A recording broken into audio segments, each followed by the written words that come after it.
All right, so I have this title here, which I didn't actually come up with, but the idea here is we want to talk a little bit about compliance and some of the problems that we have in dev and test. So I'm more of the security-focused thing. I actually did this talk earlier this week in DC, talking to the InfoSec group, because they have a lot of concerns as well. I'm sure some of you are in regulated environments. Anybody that you have to adhere to HIPAA, PCI, SOX, something, right? So I want to talk about a few different things here. So let me start with who I am. I'm Steve Jones, and I work for Redgate Software as an evangelist. But I've been working with databases for over half my life, for 27 years now, SQL Server, a few more years in IT after that. So I've had the opportunity to work in a lot of different industries, big and small. I've been in regulated industries myself, as well as unregulated industries, which I prefer, in companies of all different sizes. And then a long time ago, I founded SQL Server Central with a few partners because I've been blessed in my career. I've been lucky enough to learn from people and get better, and I've had a lot of success. And so the goal was always to help you get better at your job. And so I continue to do that today. Redgate sponsors SQL Server Central, and that's really my goal. Is I'm always trying to help people get better at their jobs. Because frankly, after 30 years in IT, I'm somewhat embarrassed at the state of software and how we build systems. I mean, it's just poor overall, but it is getting better. So my contact information is here. If you want to get a hold of me, please feel free. So I want to start this and set the stage a little bit that we all know the world is slightly dangerous. So if you're like me, you've probably seen different things like this. Kendra mentioned it earlier, that on a regular basis we are seeing all sorts of problems in how we handle data. And make no mistake, this is all about data. Nobody cares about your software, nobody cares about your firewalls, about your networking, about your app servers, and none of that stuff. It's the data that is always the problem. And so what I've noticed throughout my career is that things are getting worse, but they're getting worse in different ways. So I don't know if any of you know who Exactus is. I had actually never heard of this company until this summer. So they're a marketing company in Dallas, I believe. They back lots of well-known companies, and they had a database breach where they exposed 340 million records. I don't know about you, but that's a fairly large number to me. It's roughly the size of the population in the US. And that is somewhat disturbing to me. And all of us are getting into similar problems because our companies are growing and we're gathering more data. So it doesn't matter what the size of the company, whether you're small or large, we're constantly having more and more data, which increases our risk if we ever have some sort of breach. And then certainly the largest companies are gathering more and more data all the time. And some of that's my data, some of it's your data. So we're always worried about that kind of stuff. But we're going to have bigger and bigger breaches, which is disturbing. However, it's not just the scale that is growing. We actually have new threat vectors, new attack systems that are taking place. So this one on the right from Simply Financial I thought was just incredible, in that this company, they hold payment information, various things. Hackers came in, took data, and they went back to the company and said, by the way, here's a sample of the data. We would like $1 million in cryptocurrency, or we're going to release this to the public. Now, how many of you would like to get that phone call, or have your boss walk in your office and say, we just got a ransom request for our data, what should we do? That is a god-awful question to be asked. I mean, I don't know what you should do, right? Do you pay or not pay? Chances are they've already sold this data to other bad actors and other problems. But you certainly don't want that public exposure either, so what do you do? That's an interesting vector. This week I actually caught a great one down in DC. There are companies, hackers, especially nation states, that are attacking companies here for shareholder value. They don't really care about your data, but they're trying to cause you problems to get you to either lose share value or go out of business so that they can either buy your company or attack your IP, help some other company, which is a crazy threat vector. Like, never in a million years would I have thought about that. But we're getting more and more of these types of attacks, and so that's a problem for us. Now, number of attacks are on the rise, but what's interesting to me, what I found is that it's not just these attacks on our production systems. We spend a lot of time and money securing production systems. We have tight access controls, we do firewalls, we do all kinds of things, but we're not always securing dev and test in the same manner. And we never will be, right? Because dev and test has to evolve and grow, we have to experiment and try things. We build up and tear down these environments quickly, so we don't always have the same security control. So there's a few things up here, Shutterfly, the VA, I'm sure some of you have heard of. The ACC is American Cardiologists. This is interesting. They had exposure of real patient data to software vendors they hired. So their security, their level of exposure here is not just them, it's also their business partners. Ashley Madison, hopefully none of you were affected in that particular breach. If you don't know who Ashley Madison is, you may want to check it out. But Ashley Madison knows security is a prime thing in their business. It is absolutely critical that they secure their production system. And they did. They did a fantastic job. This breach is 37 million records, live production data off a QA system. Hackers attacked the QA system. In the Sony breach, they hacked in there as well. So it's not just enough to secure production, you have to be able to secure everywhere else. The Google one, I don't know if you've heard about this week, Google had exposed data to developers because they had improperly secured their API in a certain way. You can read about it if you want, but what's really horrible here is they knew about this in March and they disclosed it this week, which is just a couple of days after March, if you're counting. Which to me, I hate that, right? That feels like they're breaking that do not be evil thing that Google has. But they were worried about their value. They were worried about shareholder value because when they discovered this, it was right in the middle of the Facebook Cambridge Analytica problem. And while I would hope we would act appropriately, morally, in the best professional sense we have, that could happen to any of us. We could find an issue, find a problem, we realize we haven't done something well, and then we're put in that awkward situation of somebody tells us not to disclose that. Okay? And that's just a bad place to be. And it happens because, in this case, Google just hadn't done something that hadn't tested very well.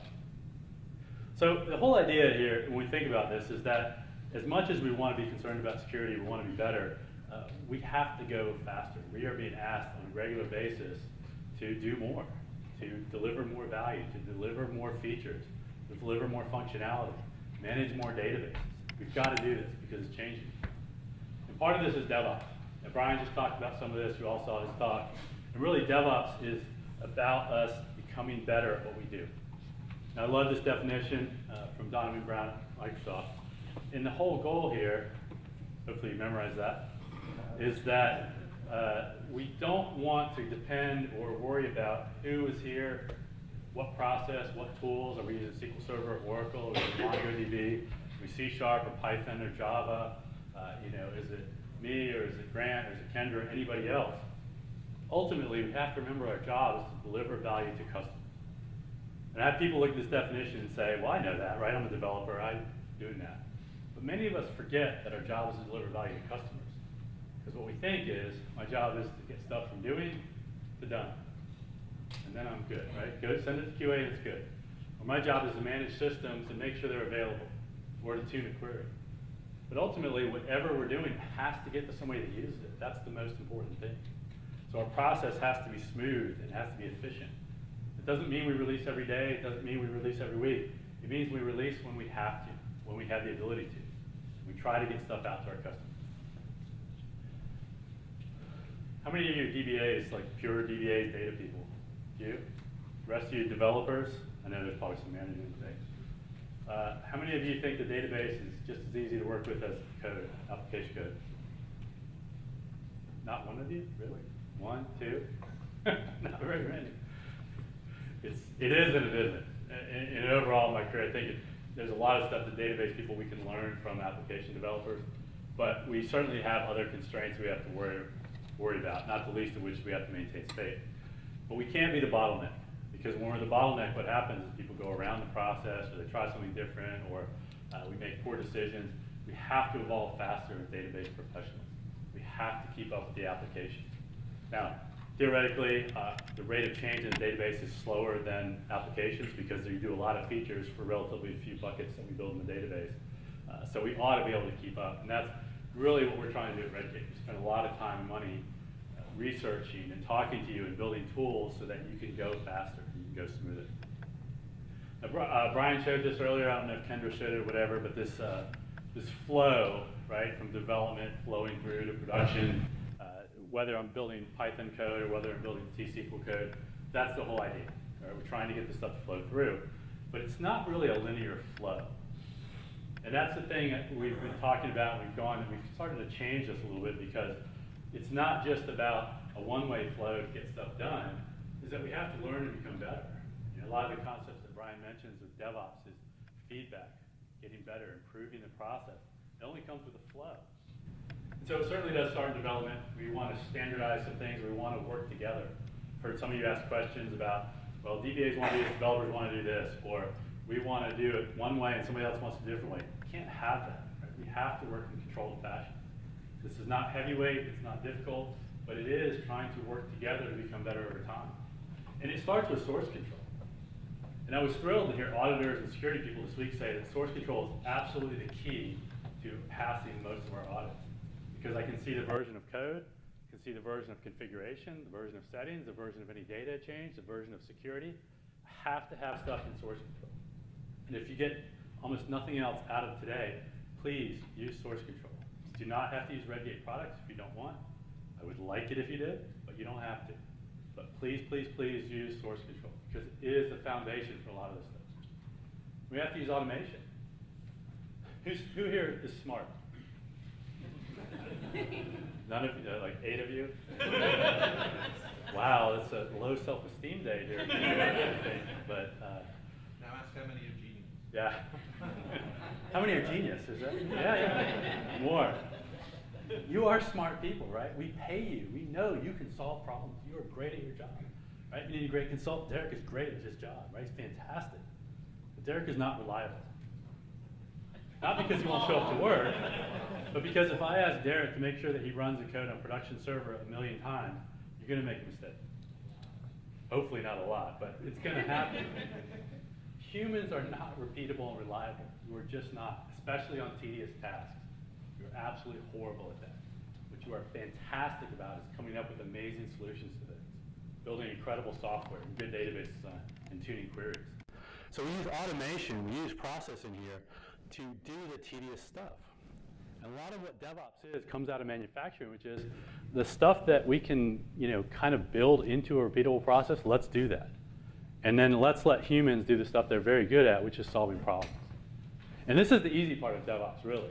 As much as I talk to customers, clients, friends, this is a piece of cake. The cultural piece is super hard. Right? This is the easy part, but you got to do it. And certainly in production, we have to know what's happening. Monitoring is not just, is it up or down? I mean, that's certainly a part of it. We also need to know, how well is it working? Is it efficient use of resources? Is the feature being used or not used? Is it effectively solving a problem? Are people working around things still? All of that stuff is part of monitoring.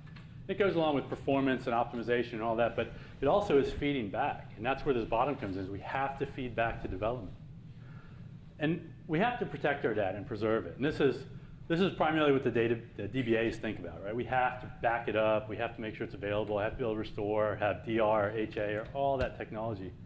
But I also have to feed things back to development. And I get in this debate, I think, with friends all the time, is where is the version of truth? Is it in source control over on the left, or is it in the production database? There's a good argument both ways, right? Because customers use what's in production, so that matters. That's ultimately what's there. Source control, though, is ultimately what's happening, and really that should drive the stuff to production. But in either case, there's going to be stuff that happens in production that doesn't happen in development first. You're going to have hot fixes, patches. If we've deployed something and we forgot to put a default and the application goes down, I may be fixing it in production. I mean, at some point somebody signs a check and says, please fix this right now, you fix it. But I have to feed that back. There's also going to be things that happen in production that have to do with data. How many of your customers out there always enter data correctly in the application? Does anybody have that? We get weird anomalies and edge cases and things that we would never in a million years think about as developers that customers do. And sometimes we're like, I don't know how somebody even thought to do that thing, but it's there. So I have to feed that data back at times. I have to feed those edge cases back to development so that we know how to repro things. We know how to fix it. We know how to evolve. Those are valuable things. But I need to do it in a safe way because I don't want to be the next Ashley Madison. I don't want to be the next Simply Financial. I don't want to be the next Google data breach. So I have to be careful here. So Ideally, what I want to do is I want to make things super easy so that developers do them. Because developers, we know, are super lazy. No offense, but lazy. So I want to make things easy for them. So let me show you a couple things. So we hired Kendra recently, and I want to build a database for Kendra. And so I'm going to do it with just a command. I'm going to say I'm going to build a database here. What will actually happen is this will build a database for Kendra. So I don't have one here, but now I have a database for Kendra. And if I look at this, let's see what we got there. I've got data. It's perfect data that I want to use. As a matter of fact, that looks exactly like the data that Steve uses. Because what I'm trying to do is make a consistent development environment so that we work in a common context, so that I don't test strange things that Kendra doesn't see, or vice versa. So I want to make it super easy. And as a matter of fact, I'm feeling slightly generous here. So let's do, that's not what I want to do. Let's get rid of that. Let's make one for Grant as well, because we're going to put Grant to work today. And so if I create a new database for Grant, I know you thought you were going to get off easy today, Grant, but I have a new database for Grant, and if I were to change this, I actually see the same thing there. Right? And it should be that easy for me to build environments for developers and onboard them. Those of you that work in Visual Studio or in PyCharm or something else, you point them to a GitHub repo or a TFS repo, and you clone it down, and you connect it, and you go. You should do the same thing for the database. It should not be hard. Okay? But let me do some work, because I'm up here, and I don't want Grant to do this stuff. So I've got some data. We know it's here. Let me do some work. So I'm going to do some work. I'm going to add a column to a table. Nothing big, right? I'm going to test it and say, clearly it's there. Everything is beautiful. It works. And I'm going to commit this to source control. Now, certainly, that's not what I want to do. Let's copy that. I would want to test this. I want to evaluate an application. I would want to look at this and do some stuff. But I'm just going to commit it here. And I'm doing this with a SQL source control because it's just quick and easy and stuff. So let's commit that, and we'll put it in there and do some stuff. Now I go on with my day, and if you're like me, you work quickly and you're in a hurry to go to lunch, and you'll do some stuff like this, and you'll realize I made a mistake. Right? How many of you have ever made a mistake in development? Surprisingly, a small percentage of you. But that's okay. That's okay. And I'll go back and I'll say, well, clearly I messed up all my data. And being a DBA and a database professional, I realize data is the most important thing to me getting my job done. And so how do I fix this? Right? I've done this before in slightly larger systems. Right? This is only a few rows of data. How do I fix this? Well, at Redgate, we've talked about, we've tried to come up with ways that would make things easier. So in this case, I've got, where's my clones by instance? I'm actually cloning this thing, and I have this lovely little button over here to fix my system. I could drop it and rebuild it or do anything else, but what we've tried to do as we build our technology is to solve problems that are really easy for developers to do. And so in this case, if I were to go back and look at this, hopefully it's reset by now. What happened? I reset my database, but I had to change, didn't I? What do I do now? Well, this is why I use source control, right? Because this is fantastic for me, as I can go back and say, what changes do I have? Now in this case, I see this as a change that in fact is different than source control, right? And in the way that we have approached the world is that we say, we assume that you as a developer are doing the correct thing, and so we look at the database as kind of the source of truth here. But in this case, it's really not. It's the version control system. So let me just pull this change back. So what I'll just do is undo that change, which really just sets me back up to look like what I have in version control. And now when I run this code, it's fine. My data's there. I can go back and make that change, do my test, continue on with my work in the same way that I was doing, in a very lightweight fashion. So there's nothing magic there, right? I could have done a backup and restore, but if you're like me, I never remember to back stuff up before I do something incredibly dumb. But I want it in a lightweight fashion, right? I want things to work efficiently. Now, I probably would set up different procedures if I didn't have SQL provision in my life, which I haven't had for most of my career. But what I'm trying to do with SQL Clone, you know, and as I've watched the product develop over the last 6 years, is that I want to treat the database as something I can just spin up and go with. And I can stop worrying about what's there in development. I just do what I do.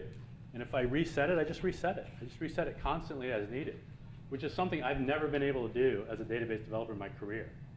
right? I've always had to do lots of funny things. Yes? So the database that you're working with is sort of being cloned as of every transaction. You were able to just undo the last It's not, and I'm not going to get into technical details here, but I'm happy to talk to you afterwards, or any one of these people in the red shirts, except for Brian, can help you. Brian can help you, but Brian doesn't always know the details of our stuff, so. But ask somebody else is the quick answer there. Was there somebody else? No. All right, let me pop back over here and just keep going on my stuff. But even with that cloning technology, right, even with the ability to reset environments or hydrate them for new developers onboard or something else, I still have a problem. And I love this movie. If you've never seen this movie, you ought to go see it. If you don't know what it is, ask somebody nearby because they'll tell you. But there's a number of reasons why I love this, and I'll cover it in a minute.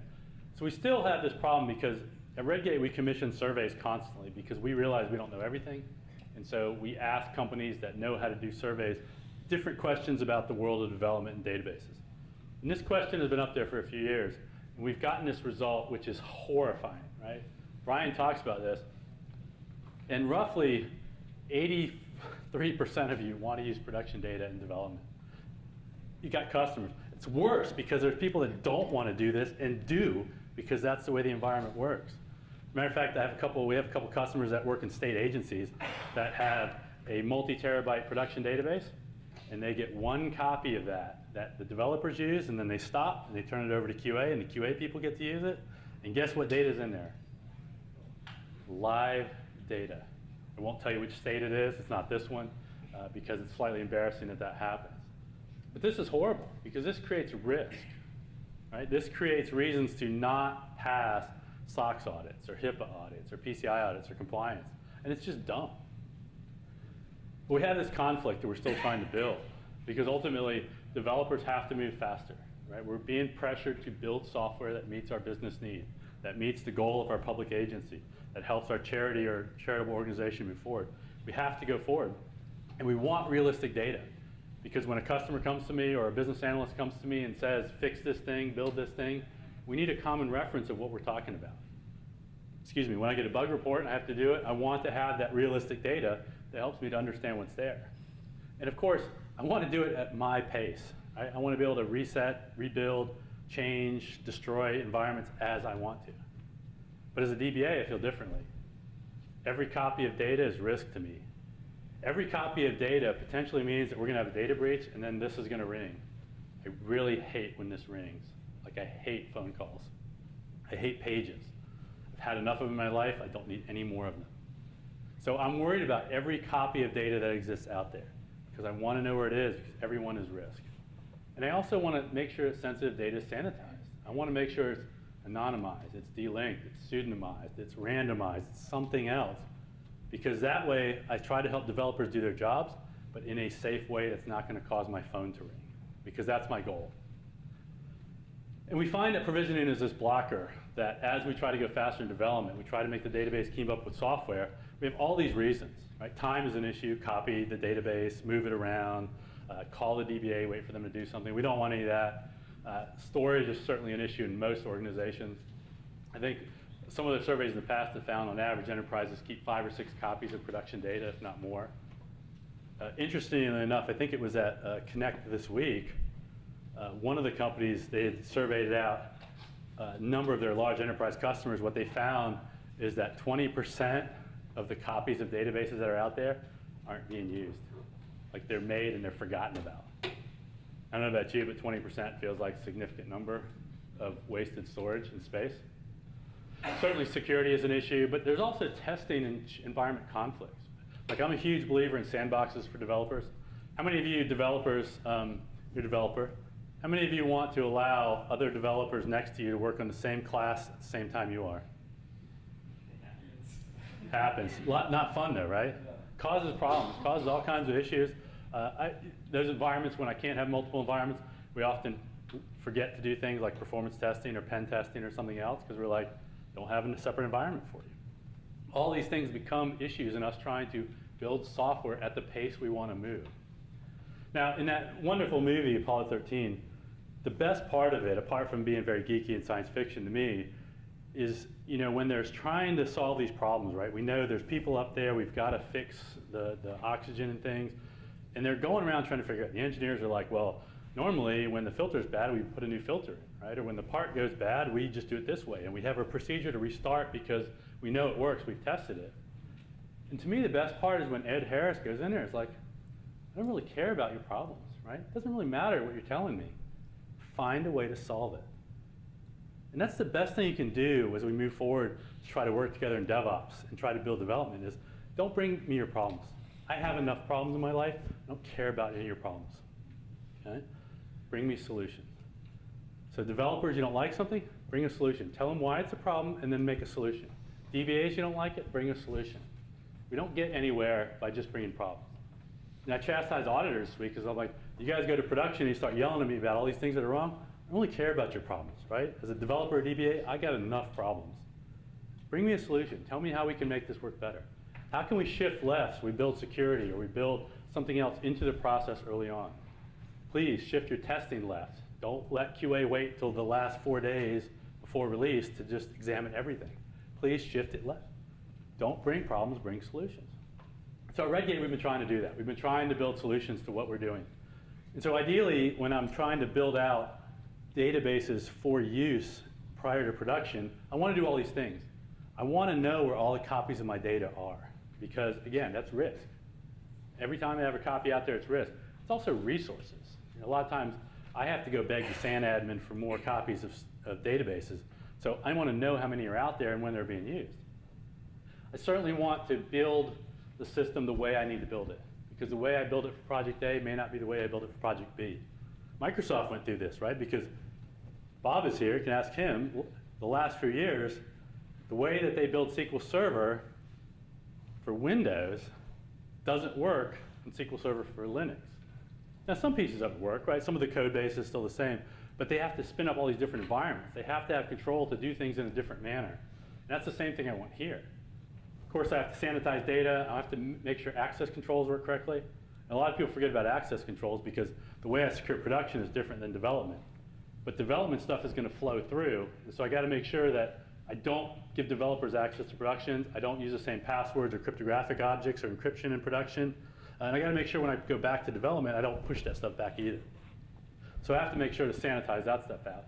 And then as I've mentioned, you people are not reliable. Not just Derek, all of you are unreliable. So I want an automated process that works every time. I want to be able to spin up an environment. So if I decide to make another one because Bob's going to get fired from Microsoft, he's going to work for us today, I can just build another environment today, and I don't have to have some weird process that's in place.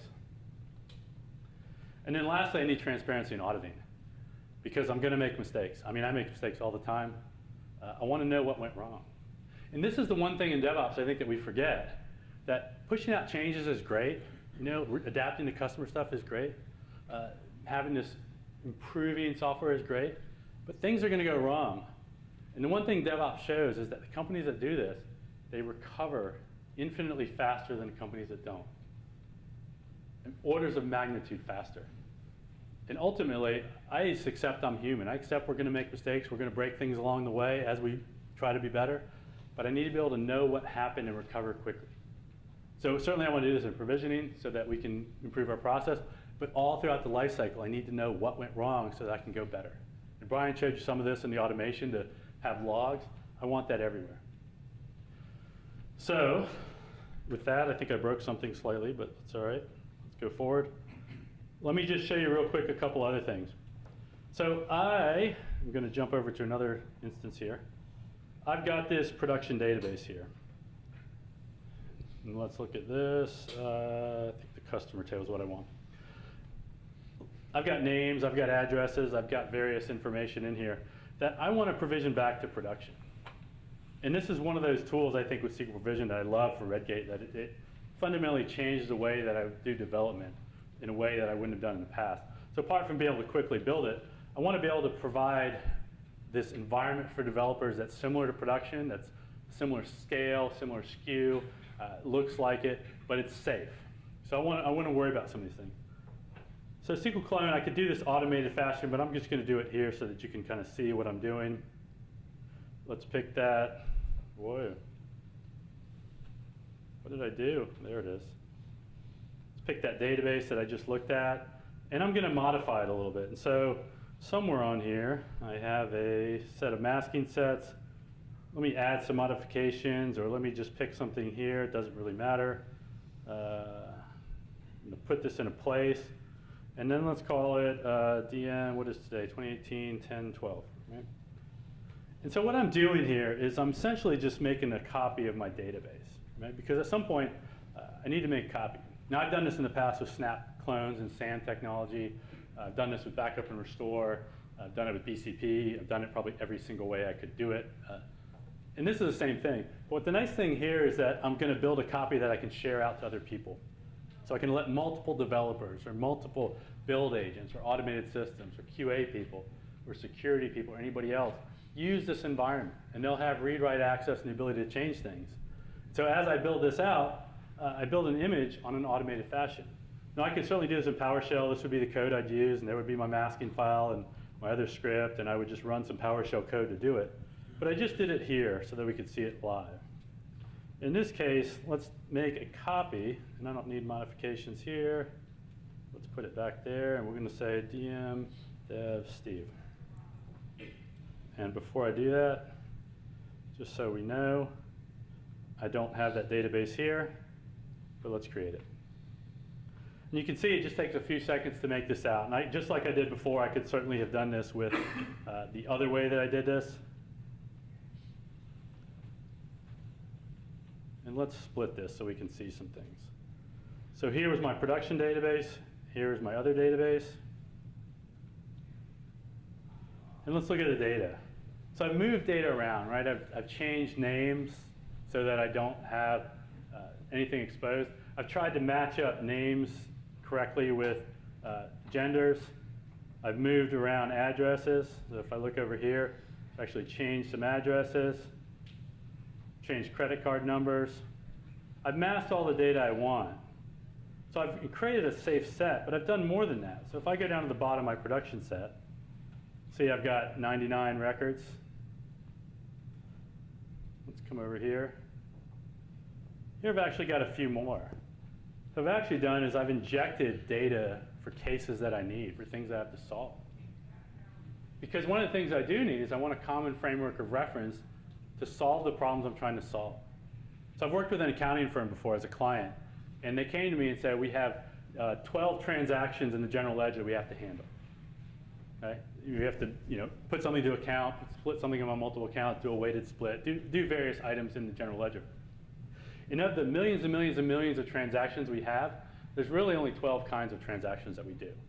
And so I need those 12 transactions to appear here so that we can test and we can work against them, because that's what most of us need.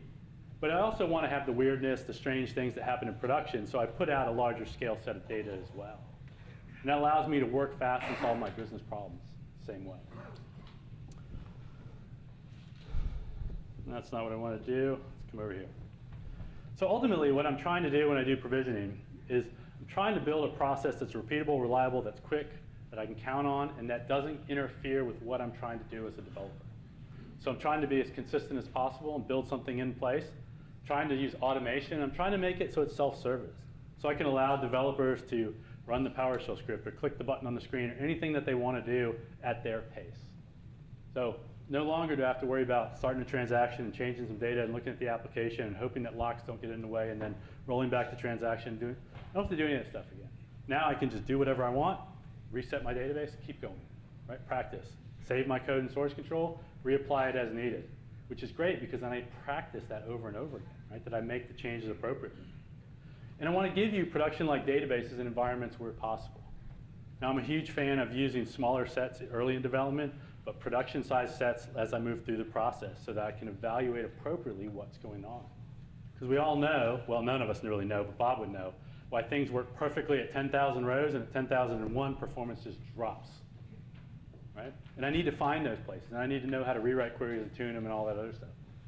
And ideally, I want to shift things left, so I build it into the process early, so that I'm constantly evaluating and testing and practicing the changes, the deployments, the effects, all throughout the process, so that every environment gives me an additional check, and it raises the bar each time as I get closer to production. And I think that is all I have, and I'm out of time. So, if you have questions, let me defer questions for now, and I'm happy to take them at lunch or later on today. If you do want to get a hold of me, please grab me today, or here's my information as well. And then with that, I think I want to bring my panelists up. Who we got? Alex and Bob and stuff. So in any case, thank you very much for listening, and stay here. Don't go anywhere. All right.